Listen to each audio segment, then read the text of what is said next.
Ja, moin Leute, willkommen auf meinem Kanal, willkommen zu Barkrafts und willkommen zu Folge 70 von Rudolf. Da ist ja schwer was los momentan. In Kursk kämpfen die sich ja durch die russischen Linien, aber ich will nicht zu viel verraten. Eigentlich nutze ich die Gelegenheit jetzt hier nur, um euch noch 2, 3 Sachen mit auf den Weg zu geben. Erstmal, super Community, kann ich immer wieder sagen. Und ja, es wird auch wieder einen Livestream geben. Ich muss gucken, ob ich das die Woche schaffe oder nicht. Ihr kriegt auf jeden Fall rechtzeitig Bescheid. Was ich noch loswerden möchte, und das ist mir auch ganz wichtig, ich habe vor kurzem ja einen Zweitkanal eröffnet in Englisch und habe da auch eine Abstimmung drüber laufen lassen. Also die läuft jetzt gerade, wo ich das aufzeichne, und ich sehe schon die ersten Kommentare und es wird sicherlich noch mehr geben. Ich möchte euch, und das Handy läuft hier auch nebenbei, ich möchte euch nur Folgendes versichern. Ich werde nicht den Hauptkanal, also Barkrafts, darunter leiden lassen, dass ich einen englischen Kanal habe.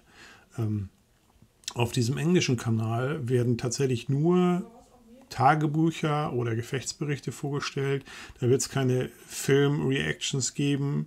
Also ist auf jeden Fall nicht geplant. Oder irgendwelche anderen Sachen, sondern das ist ein reiner Kanal, wo nur Tagebücher laufen.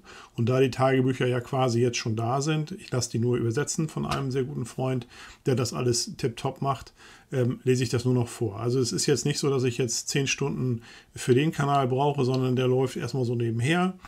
Und ich werde da also nicht abdriften und sagen, so, der andere Kanal interessiert mich nicht mehr. Da müsst ihr auf jeden Fall keine Angst haben. Zum Thema Rudolf, das wurde auch gesagt, lad doch ein paar mehr Folgen von Rudolf hoch. Also nee, einmal die Woche Rudolf muss reichen. Ich bin kein Vollzeit-YouTuber, das müsst ihr ja auch verstehen, sondern ich mache das so, wie ich Zeit habe, und ich schaffe einmal die Woche Rudolf und einmal die Woche noch was anderes, und wenn ich ganz viel Zeit habe, noch vielleicht eine Filmbesprechung, und so bleibt es auch dabei. Also wenn ich vielleicht mal Vollzeit-YouTuber werde, könnte ich das vielleicht machen, aber so klappt das auf jeden Fall nicht. Ja, also das wollte ich loswerden, und ich freue mich auch, dass so viele Leute den Weg schon ins Forum gefunden haben und sich da austauschen. Also wirklich, wirklich ganz toll. Vielen Dank dafür, und jetzt habe ich genug geredet. Wie gesagt, trotzdem schaut gerne auf dem englischen Kanal einmal rein. Lasst mir gerne ein Abo da, weil dann geht der Algorithmus da auch ein bisschen in Gange. Würde mich freuen, wenn ihr das macht. Wenn nicht, ist auch nicht schlimm. Das schaffen wir auch so. Bleibt gesund und viel Spaß bei Rudolf. Nein, kein Spaß, sondern kann man gar nicht sagen, gute Unterhaltung. Ne? Ich hoffe, ihr mögt es. Bis dann.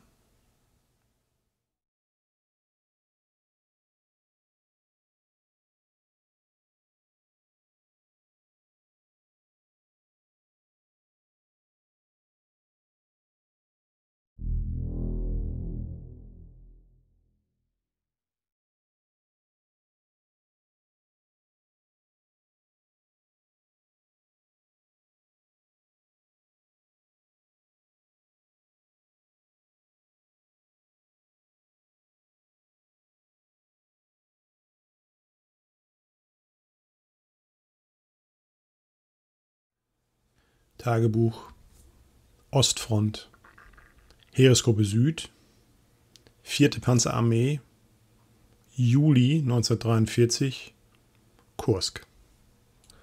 Wir standen schon Tage im Kampf, und mittlerweile waren wir mit 3 Kompanien am Feind. Der Munitionseinsatz war immens, und wir waren froh, immer genügend Nachschub zu bekommen.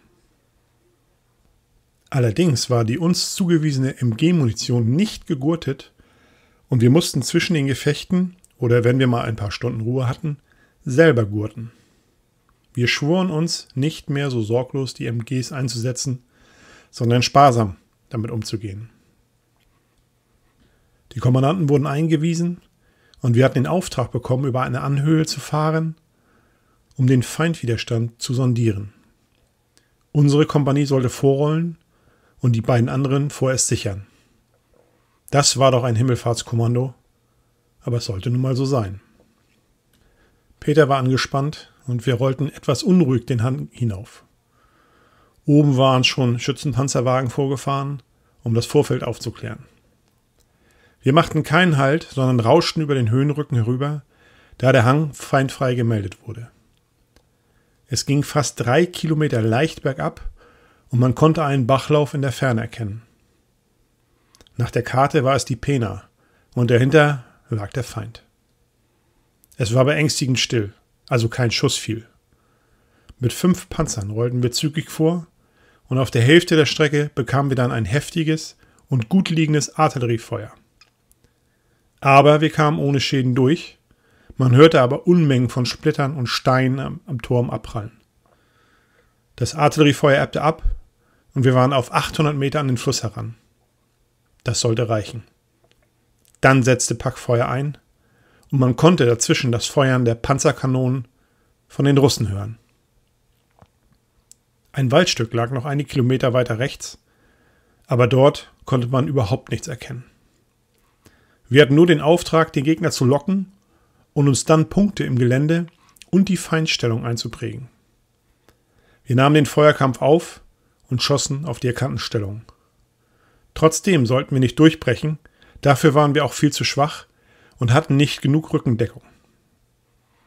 Aus dem Schießhalt verschossen wir ca. 20 Granaten und verlegten immer wieder in eine andere Schussposition. Jetzt ging es wieder zurück. Unsere eigene Artillerie schoss Deckungsfeuer und wir sollten uns vom Gegner lösen. 2 Treffer hatten wir schon abbekommen, aber beide schlugen nicht durch. Langsam aber stetig rollten wir rückwärts den Hang wieder herauf und es gab Befehl zu nebeln.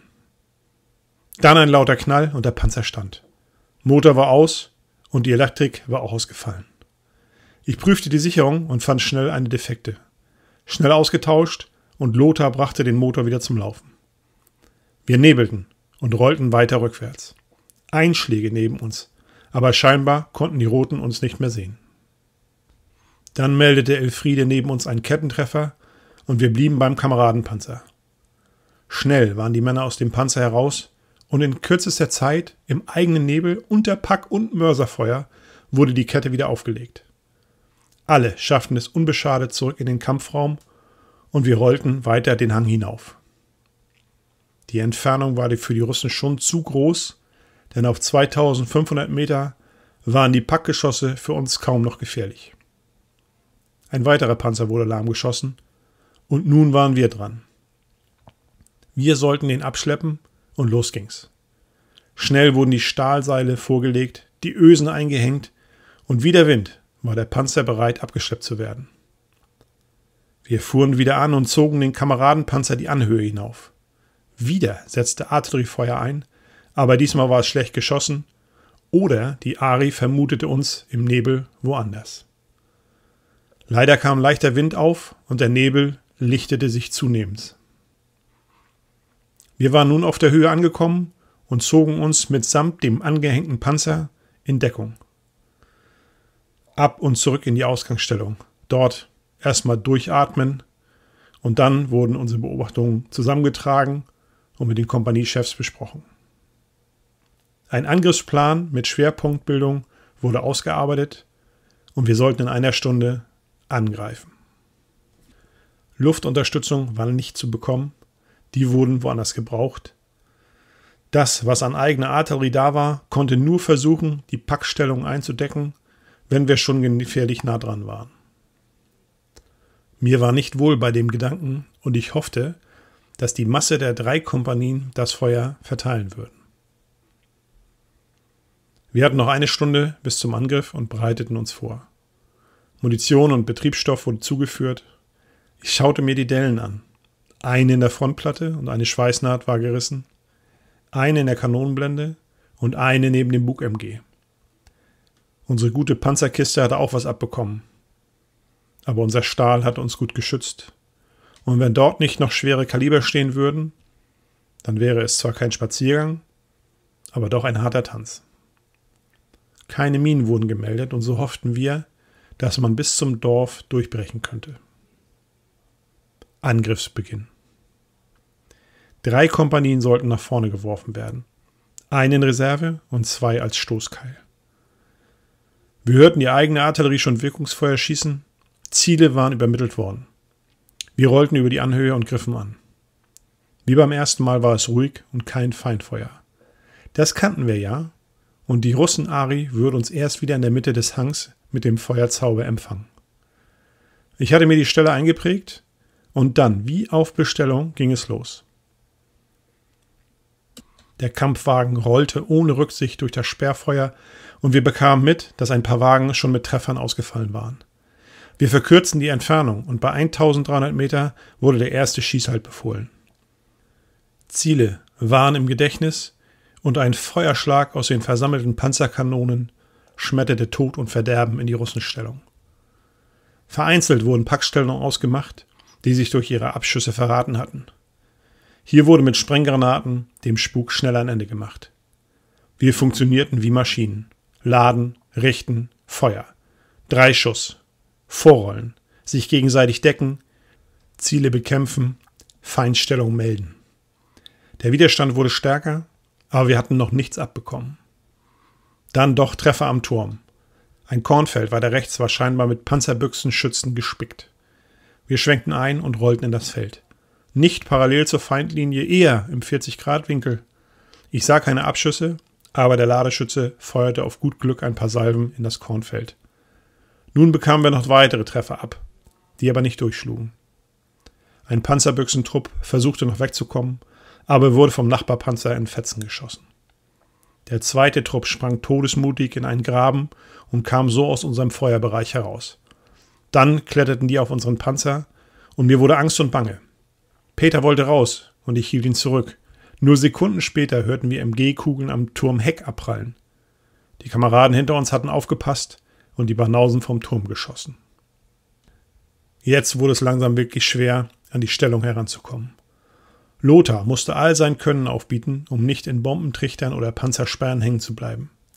Die beiden Kompanien wühlten sich durch die weitläufigen Russenstellungen durch. Gefährlich waren die eingegrabenen T-34. Wenn man die nicht ausschaltet, drehten die mit und feuerten einem in die Seite. Wir zerstörten Häuser und Bunker, zerschossen Packstellungen und scheuchten den Iwan aus seinen Löchern. Da kommen wir durch, dachte ich mir. Munition schon zur Hälfte verschossen und fast am Fluss angekommen. Dann kam sie. 15 oder 16 T-34 brachen aus dem Waldstück hart links von uns aus der Deckung heraus und fuhren mit hoher Geschwindigkeit in unsere Flanke. Die Reservekompanie war mittlerweile nachgerückt und die griffen die Russen an. Wir unterstützten so gut wir konnten und ich wagte einige Schüsse auf 2000 Meter, aber Peter meinte, wir sollten die Munition sparen und die anderen würden es schon schaffen.